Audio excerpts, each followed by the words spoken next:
Welcome back to another technical deep dive here in the Debug Zone. Today, we're tackling a big question and breaking it down with insights from other users. Hopefully, this clears up some misconceptions and helps you get the answer you need.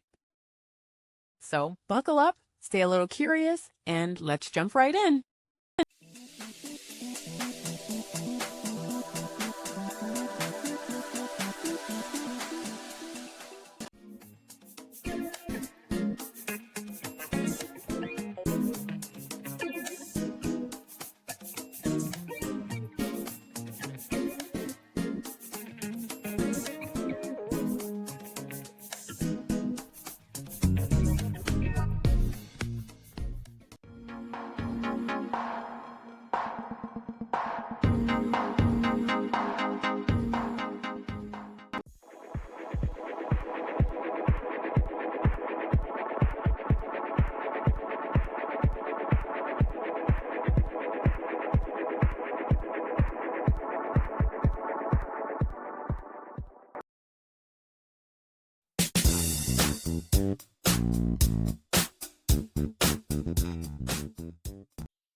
And that's a wrap.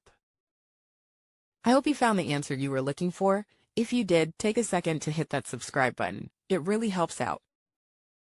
And let me know in the comments which solution worked best for you. See you next time in the Debug Zone.